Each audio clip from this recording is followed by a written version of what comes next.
લોકતંત્રના કાળા દિવસ સમાન સંવિધાન હત્યા દિવસ નિમિત્તે પંડિત દીનદયાળ ઉપાધ્યાય નગરગૃહ ખાતે કાર્યક્રમ યોજાયો। પોતાની સત્તા બજાવવા માટે દેશમાં આજથી 50 વર્ષ પૂર્વે ભારતીય લોકતંત્રના કાળા દિવસ સમાન સંવિધાનની હત્યા કરવામાં આવી હતી, જે આપણા ઇતિહાસ અને આઝાદ ભારતમાં કાળી ટીલડી સમાન છે। જે તે સમયે વિરોધ કરનાર નેતાઓ સહિતના આગેવાનોને RSS સહિતના સૌને જેલમાં પૂરી દેવામાં આવ્યા હતા। આ દિવસને કાળા દિવસ તરીકે આજે મનાવવામાં આવી રહ્યો છે। ત્યારે શહેરના આજવા રોડ ખાતે આવેલા પંડિત દીનદયાળ ઉપાધ્યાય નગરગૃહ ખાતે ભારતીય જનતા પાર્ટી દ્વારા કાળા દિવસ ગુજરાત વિધાનસભાના મુખ્ય દંડક અને રાવપુરા વિધાનસભાના ધારાસભ્ય બાલકૃષ્ણ શુક્લની આગેવાનીમાં કાર્યક્રમ યોજવામાં આવ્યો હતો, જેમાં વડોદરાના સાંસદ ડૉક્ટર હેમાંગ જોશી, મેયર પિંકીબેન સોની સહિતના રાજકીય આગેવાનો તથા કાઉન્સિલરો ઉપસ્થિત રહ્યા હતા। વિશ્વની અંદર આપણે કોઈ પણ વિકસિત રાષ્ટ્રને પણ લઈએ તો હંમેશા એ વિકસિત રાષ્ટ્ર ઉપર થનાર જે કોઈ પણ દુર્ભાગ્યપૂર્ણ ઘટનાઓ હોય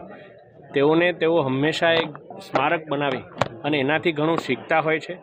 એવી જ એક ઘટના કે જે સંવિધાન હત્યા દિવસ આજથી 50 વર્ષ પહેલાં માત્ર પોતાની સત્તા બચાવવા માટે થઈ અને સંવિધાનને તોડી મરોડીને કયા પ્રકારે સમગ્ર દેશની અંદર કટોકટી લાદવામાં આવી હતી અને આ કટોકટીની અંદર સંવિધાનના મૂલ્યોને બચાવવા માટે તત્કાલીન તમામ નેતાઓ કે જેના પણ આપણે કહી શકાય કે રૂટ્સ ગુજરાતથી જ્યારે જોડાયેલા હોય એવા તમામ નેતાઓ અને એમણે સાથે મળી અને આ સંવિધાનને બચાવવા માટેના ત્યારે પ્રયાસ કર્યા। તેઓને જેલમાં પણ મૂકવામાં આવ્યા, તેમના ઉપર યાતનાઓ પણ ગુજારવામાં આવી અને હાલના આપણા વડાપ્રધાન કે જેમણે આ સંવિધાન હત્યા દિવસનું એક આ દિવસ આપ્યો છે, એમણે તત્કાલીન સમયે RSSના પ્રચારક તરીકે પણ ઘરે ઘરે પત્રિકાઓ વહેંચી અને કયા પ્રકારે લોકોને આ બાબતે માહિતગાર કરવાનું જ્યારે કાર્ય કર્યું હતું, ત્યારે આજે સંવિધાનના મૂલ્યોને બચાવવા ખૂબ જ જરૂરી છે। આજે વડોદરા મહાનગરપાલિકા દ્વારા તમામ યુવા મિત્રો, વિદ્યાર્થીઓ અને વડીલોની સમક્ષ આ ઘટનાને યાદ કરી અને સાથે સાથે કેમ વિકસિત ભારત માટે પણ સંવિધાનનું સંરક્ષણ મહત્ત્વપૂર્ણ છે એ બાબતની સમગ્ર મહાનુભાવે વાત મૂકી। આ પ્રસંગે વિધાનસભાના મુખ્ય દંડક આદરણીય બાલકૃષ્ણ શુક્લજી, વડોદરાના પ્રથમ નાગરિક બેન શ્રી પિંકીબેન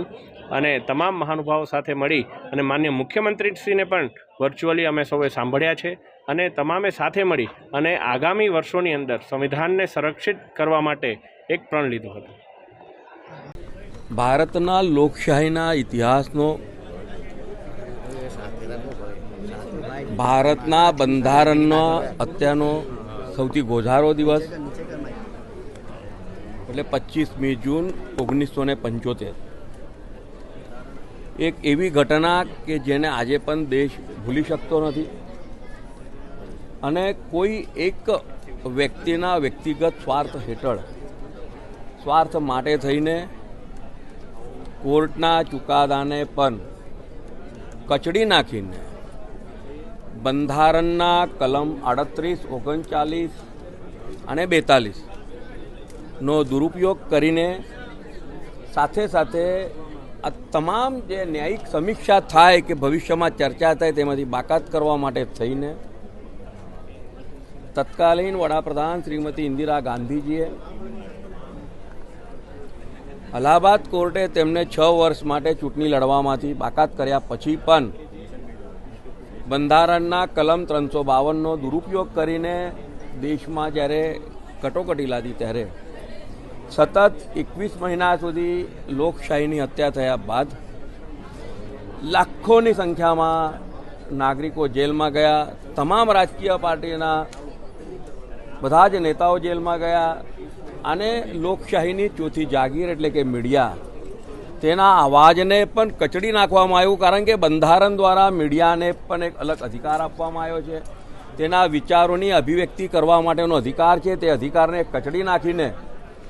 અને જ્યારે આપણે વિશ્વમાં એવું કહેતા હોઈએ કે ભારત દેશ એ વિશ્વની સૌથી મોટી લોકશાહી છે, ત્યારે એ લોકશાહીની આવી હત્યા થાય અને તેને જ્યારે 50 વર્ષનો પૂર્ણ થતા આવે ત્યારે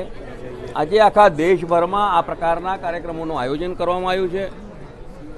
વડોદરા મહાનગરપાલિકા દ્વારા આ કાર્યક્રમમાં આજે આપે જોયું કે ખૂબ વિશાળ સંખ્યામાં બાળકો પણ આવ્યા હતા,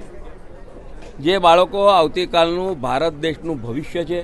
તેમને પણ આ વિષય ધ્યાનમાં આવે તે માટે થઈને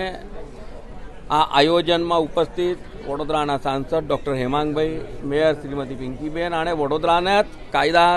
તજ્ઞ શ્રી તુષારભાઈના દ્વારા જ્યારે આખી વાત મૂકવામાં આવી ત્યારે આપણે બધા અને ખાસ કરીને આપ મીડિયાના તમામ પ્રતિનિધિશ્રીઓ અને મીડિયાના માધ્યમથી તમામ જનતાને હું આજના દિવસ જે સૌથી ગોઝારો દિવસ છે તેને યાદ કરીને ભવિષ્યમાં આવી કોઈ ઘટના ન થાય તે માટે આપણે બધા કટિબદ્ધ થઈએ એ જ પ્રાર્થના. આજથી 50 વર્ષ પહેલા દેશના લોકતંત્રના ઇતિહાસની એક કલંકિત ઘટના તત્કાલીન સરકાર અને વડાપ્રધાનશ્રીની સત્તા લાલસા તથા સરમુખત્યાર માનસિકતાના પરિણામે બની. દેશના માર્ગદર્શક એવા આપણા સંવિધાનને ગળે ટૂંકો દેવાનો કલંકિત કાલખંડ કટોકટી લાગુ કરીને તેમણે કર્યો.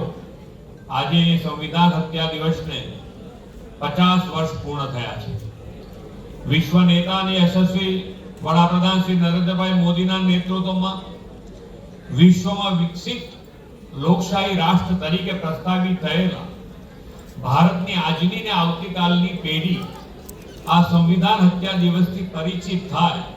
ભવિષ્યમાં આવી કોઈ કલંકિત ઘટના દેશના લોકતંત્ર ઇતિહાસમાં ન બને તે માટેની લોક ચેતના જાગે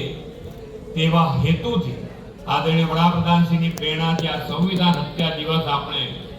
મનાવી રહ્યા છીએ. વડાપ્રધાન શ્રી નરેન્દ્રભાઈ મોદીના નેતૃત્વમાં દેશ માટે આ વર્ષ ખૂબ મહત્વનું પણ છે. આ વર્ષે બંધારણ સ્વીકારના 75 વર્ષ, સરદાર સાહેબની જન્મ જયંતિના 150મું વર્ષ, ભગવાન બિરસા મુંડાની 150મી જન્મ જયંતિ, અટલ બિહારી વાજપેયીજીના 100મી જન્મ જયંતિ આ વર્ષે આપણે ઉજવી રહ્યા છીએ. સાથે સ્વતંત્ર ભારતના ઇતિહાસમાં દેશમાં કટોકટો લાગુ કરવાના કલંકિત અધ્યાયને પણ આજે 50 વર્ષ થઈ રહ્યા છે.